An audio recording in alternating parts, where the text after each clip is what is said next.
ಇನ್ನು ಯಾವುದೇ ಕಾರಣಕ್ಕೂ ಹಾಸನದಲ್ಲಿ ನಾವೇ ನಿಂತ್ಕೋಬೇಕು, ಬಿಜೆಪಿಯವರೇ ನಿಂತ್ಕೋಬೇಕು, ಜೆಡಿಎಸ್ ಕೊಡಬೇಡಿ ಅನ್ನುವಂಥ ಮಾತು ಪ್ರೀತಮ್ ಗೌಡ್ರದು.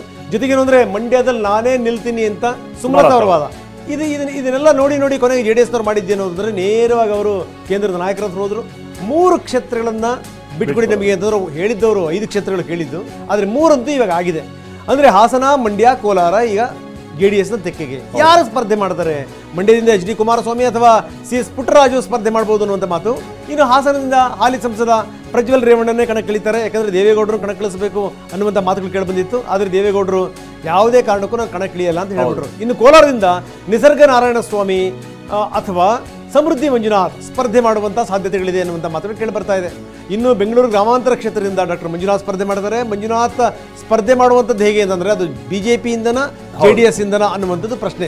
ಅಂದರೆ ಈಗಾಗಲೇ ಏನು ಅಂತಂದರೆ ಒಂದು ಲೆಕ್ಕದಲ್ಲಿ ಎಲ್ಲವೂ ಕೂಡ ಫೈನಲ್ ಆಗಿರೋಂಗೆ ಕಾಣ್ತಾ ಇದೆ. ಈಗ ಹಾಗಾದರೆ ಸುಮಲತಾ ಅವರ ನಿರ್ಧಾರ ಏನಾಗುತ್ತೆ, ಏನು ಮಾಡ್ತಾರೆ ಅನ್ನುವಂಥದ್ದು ವೆರಿ ಇಂಪಾರ್ಟೆಂಟ್. ಹೌದು, ಈಗ 2 ಕ್ಷೇತ್ರಗಳಿಗೆ ಸಂಬಂಧಪಟ್ಟ ಹಾಗೆ ನಿಮ್ಮ ಉಬ್ಬಿದ ರಕ್ತನಾಳಗಳ ಸಮಸ್ಯೆಗೆ ಎವಿಸ್ ಆಸ್ಪತ್ರೆಯಲ್ಲಿ ಕೇವಲ 30 ನಿಮಿಷದ ಲೇಸರ್ ಚಿಕಿತ್ಸೆಯೊಂದಿಗೆ ಮುಕ್ತಿ ಹೊಂದಬಹುದು. ಹೆಚ್ಚಿನ ವಿವರಗಳಿಗಾಗಿ ಸಂಪರ್ಕಿಸಿ 8088837300. ರಂಗನಾಥ್ ಅವರು ಹೇಳಿದಾಗೆ ಮಂಡ್ಯದಿಂದ ಸುಮಲತಾ ಅವರು ಏನಾದ್ರು ಇಂಡಿಪೆಂಡೆಂಟ್ ಆಗಿ ಕಂಟೆಸ್ಟ್ ಮಾಡ್ತಾರ, ಕಾಂಗ್ರೆಸ್ಗೆ ಹೋಗ್ಬಿಡ್ತಾರ, ಬಹುಶಃ ಕಾಂಗ್ರೆಸ್ ಕಡೆ ಹೋಗುವಂತ ಹಾದಿ ಅಷ್ಟು ಸುಗಮವಾಗಿಲ್ಲ. ಇನ್ನು ಹಾಸನದಲ್ಲಿ ಆಗ್ತಾ ಹೋಗುತ್ತೆ, ಅಲ್ಲೂ ಕೂಡ ಈಗ ಬಹಳ ಪ್ರಬಲವಾದಂತಹ ವಿರೋಧ ಬಿಜೆಪಿ ನಾಯಕರುಗಳು ವ್ಯಕ್ತಪಡಿಸ್ತಾ ಇದ್ರು ಜೆಡಿಎಸ್ ನ ಟಿಕೆಟ್ ಅವರಿಗೆ ಬಿಟ್ಕೊಡುವಂತ ವಿಚಾರವಾಗಿ. ಇದೆಲ್ಲ ಬಹಳ ಇಂಟ್ರೆಸ್ಟಿಂಗ್ ಆಗಿ ಕಂಡು ಬರ್ತಾ ಇರುವಂತದ್ದು. ಸುನಿಲ್ ನಮ್ಮ ಜೊತೆಗೆ ಇದಕ್ಕೆ ಸಂಬಂಧಪಟ್ಟ ಹಾಗೆ ಮತ್ತಷ್ಟು ಡೀಟೇಲ್ಸ್ ಕೊಡುವಂತ ನೇರ ಸಂಪರ್ಕದಲ್ಲಿ ಜಾಯ್ನ್ ಆಗ್ತಾ ಇದ್ದಾರೆ. ಸುನಿಲ್, ಅಲ್ಲಿಗೆ 3 ಕ್ಷೇತ್ರಗಳು ಫೈನಲ್ ಆಗಿದೆ ಅನ್ನುವಂಥದ್ದು ಮೊನ್ನೆ ಈಗ ಕುಮಾರಸ್ವಾಮಿ ಅವರು ದೆಹಲಿಗೆ ಹೋಗಿ ಮಾತುಕತೆ ನಂತರದಲ್ಲಿ ಇದನ್ನು ಬಹಳ ಕ್ಲಿಯರ್ ಆಗಿ ಮಾಡ್ಕೊಂಡ್ ಬಂದಿರುವಂತದ. ಈಗ ಹೇಗೆ ಸುನಿಲ್?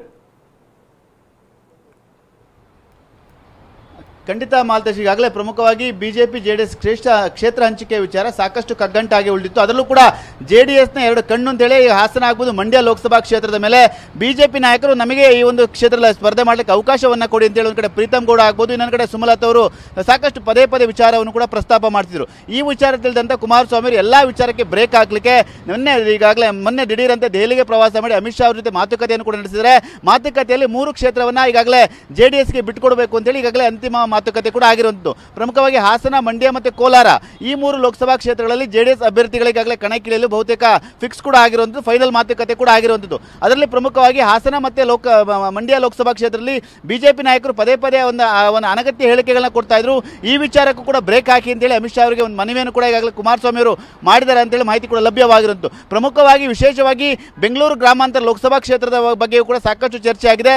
ಡಾಕ್ಟರ್ ಮಂಜುನಾಥ್ ಅವರನ್ನ ಕಣಕ್ಕಿಳಿಸಲೇಬೇಕು, ಲೋಕಸಭಾ ಅಭ್ಯರ್ಥಿ ಮಾಡಬೇಕು ಅಂತೇಳಿ ಎಲ್ಲಾ ರೀತಿಯಾದ ಮನವೊಲಿಕೆ ಪ್ರಯತ್ನಗಳು ಕುಮಾರಸ್ವಾಮಿ ಮತ್ತು ಬಿಜೆಪಿ ನಾಯಕರಿಂದ ಕೂಡ ಆಗ್ತಿತ್ತು. ಆ ಒಂದು ಮನವೊಲಿಕೆ ಪ್ರಯತ್ನ ಕೂಡ ಆಗಿದೆ. ಅಮಿತ್ ಶಾ ಅವರು ಕೂಡ ಈಗಾಗಲೇ ಅವರನ್ನ ಬೆಂಗಳೂರು ಗ್ರಾಮಾಂತರದಿಂದ ಕಣಕ್ಕಿಳಿಸಲಿಕ್ಕೆ ಎಲ್ಲಾ ರೀತಿಯಾದ ಒಂದು ಗ್ರೀನ್ ಸಿಗ್ನಲ್ ಕೊಟ್ಟಿದ್ದಾರೆ ಅನ್ನೋ ಮಾಹಿತಿ ಕೂಡ ಲಭ್ಯವಾಗಿತ್ತು. ಹೀಗಾಗಿ ಬೆಂಗಳೂರು ಗ್ರಾಮಾಂತರ ಕ್ಷೇತ್ರದಿಂದ ಡಿ.ಕೆ. ಸುರೇಶ್ ಅವರ ವಿರುದ್ಧವಾಗಿ ಡಾಕ್ಟರ್ ಮಂಜುನಾಥ್ ಅವರು ಕಣಕ್ಕಿಳಿದ್ರೆ ಅದು ಬಿಜೆಪಿಯಿಂದ ಕಣಕ್ಕಿಳಿತಾರೆ ಅನ್ನೋ ಮಾಹಿತಿ ಕೂಡ ಲಭ್ಯವಾಗಿದೆ.